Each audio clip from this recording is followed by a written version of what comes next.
Hi friends, welcome to Diya's Kitchen. ഇന്ന് നമ്മൾ തയ്യാറാക്കാൻ പോകുന്നത് വെജിറ്റബിൾ പുലാവാണ്. അതിനു വേണ്ട ഇൻഗ്രീഡിയൻസ് എന്തൊക്കെയെന്ന് നോക്കാം. അതിനായി കുതിർത്ത് വെച്ചിരിക്കുന്ന ബാസ്മതി റൈസ്, നീളത്തിൽ അരിഞ്ഞു വെച്ചിരിക്കുന്ന സവാള, മുളക്, ഇഞ്ചി ഒരു കഷ്ണം, വെളുത്തുള്ളി 3 അല്ലി. ഇനി നമുക്കിതിനാവശ്യമായ വെജിറ്റബിൾസ് എന്തൊക്കെയെന്ന് നോക്കാം. ക്യാരറ്റ് അരിഞ്ഞു വെച്ചിരിക്കുന്നത് ഒരെണ്ണം, ക്യാപ്സിക്കം ഒരെണ്ണത്തിൻ്റെ പകുതി, ഉരുളക്കിഴങ്ങ് ഒരെണ്ണം, കുതിർത്ത് വെച്ചിരിക്കുന്ന ഗ്രീൻ പീസ്.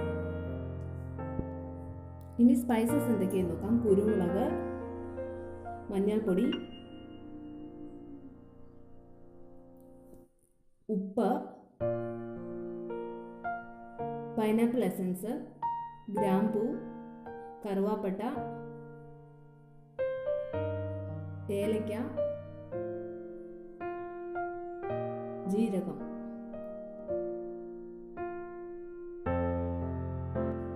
ഇത്രയുമാണ് ഇതിന് വേണ്ടുന്ന ഇൻഗ്രീഡിയൻസ്. ഇനി നമുക്കിത് എങ്ങനെയാണ് തയ്യാറാക്കുന്നതെന്ന് നോക്കാം.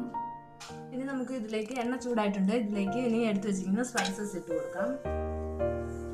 കറുവാപ്പട്ട, ഗ്രാമ്പൂ, ഏലക്ക, കുരുമുളക്, ജീരകം,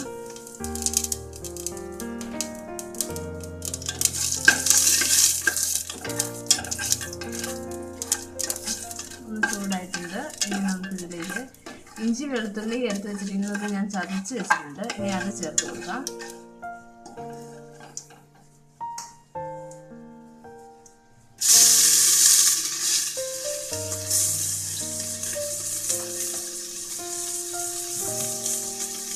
ഇഞ്ചി വെളുത്തുള്ളി പച്ചമുളക് ചതച്ചതാണ്.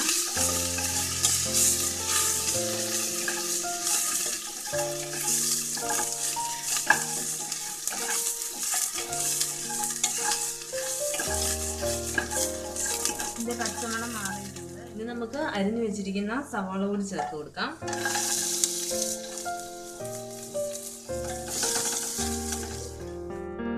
സവാളയുടെ കളർ മാറി വന്നിട്ടുണ്ട്. ഇനി നമുക്ക് എടുത്തു വെച്ചിരിക്കുന്ന വെജിറ്റബിൾസിൽ ക്യാരറ്റ് ചേർത്ത് കൊടുക്കാം.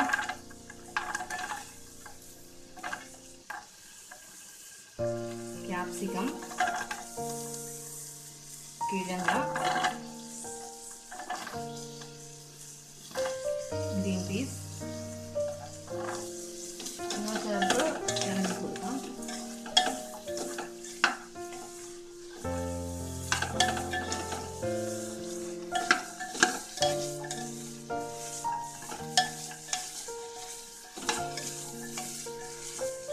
പച്ചമണം മാറുന്നത് വരെ വഴറ്റി വെച്ചിട്ട് നമുക്ക് അതിലേക്ക് എടുത്ത് വെച്ചിരിക്കുന്ന ഉപ്പ് ചേർത്ത് കൊടുക്കാം.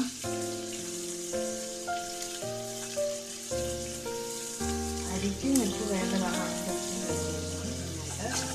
ആവശ്യമുള്ള ഉപ്പായിരിക്കണം. ഇതൊക്കെ മാത്രം ചേർത്താൽ മതിയാവും.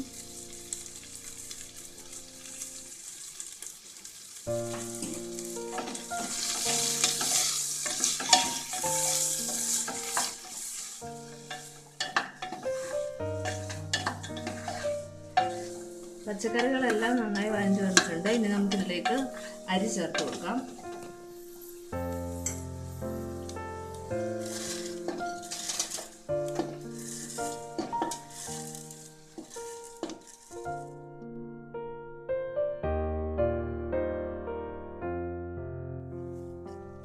നന്നായി ഇളക്കി കൊടുക്കണം. ചുവട്ടിൽ പിടിക്കാൻ പാടില്ല.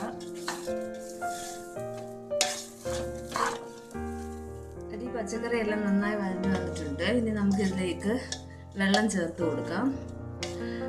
കറക്റ്റ് വെള്ളം തന്നെ ചേർത്ത് കൊടുക്കണം, അല്ലെന്നുണ്ടെങ്കിൽ പാകമാവില്ല. ഇതിനായിട്ട് ഞാൻ 2.5 കപ്പ് അരിയാണ് എടുത്തേക്കുന്നത്. അതുകൊണ്ട് നമുക്ക് 3 കപ്പ് വെള്ളം ചേർത്ത് കൊടുക്കാം. അരിയേക്കാളും 1/2 കപ്പ് വെള്ളം കൂടി കൂടുതൽ ചേർത്ത് കൊടുക്കണം. 3 കപ്പ് വെള്ളം എടുത്തിട്ടുണ്ട്.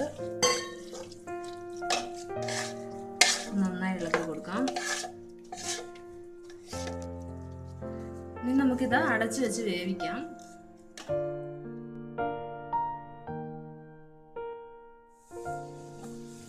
നന്നായിട്ട് ആവി വന്നിട്ടുണ്ട്. ഇനി നമുക്ക് ഇതിലേക്ക് ഇനി ഒരു മീഡിയം ഫ്ലെയിമിൽ 10 മിനിറ്റ് നമുക്കിത് വേവാൻ വെക്കാം. അതല്ലാന്നുണ്ടെങ്കിൽ ഫസ്റ്റ് വിസിൽ വരുന്നിടം വരെ. ഫസ്റ്റ് വിസിൽ വന്നതിന് ശേഷം തീ ഓഫ് ചെയ്ത് കൊടുക്കാം. മീഡിയം ഫ്ലെയിമിൽ വെച്ചാൽ മതിയാവും. ഒരു വിസിൽ വന്നതിന് ശേഷം ഞാൻ തീ നിർത്തി വെച്ചിട്ടുണ്ട്. ഇപ്പോൾ ആവിയെല്ലാം നന്നായി പോയിട്ടുണ്ട്. ഇത് നമുക്കൊന്ന് തുറന്ന് നോക്കാം.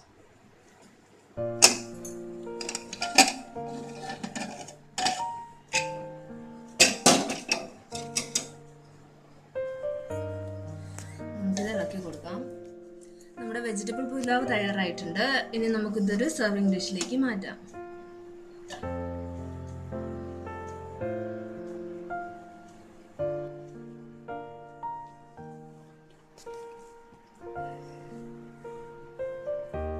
സ്വാദിഷ്ടമായ വെജിറ്റബിൾ പുലാവ് തയ്യാറായിട്ടുണ്ട്. ഇതിൻ്റെ കൂടെ നമുക്ക് തൈര് സാലഡ്, പപ്പടം, ഡേറ്റ്സ് പിക്കിൾ ഒക്കെ ചേർത്ത് കഴിക്കാവുന്നതാണ്. ഞാൻ ഇന്നിവിടെ ലൈം പിക്കിളാണ് എടുത്തിരിക്കുന്നത്.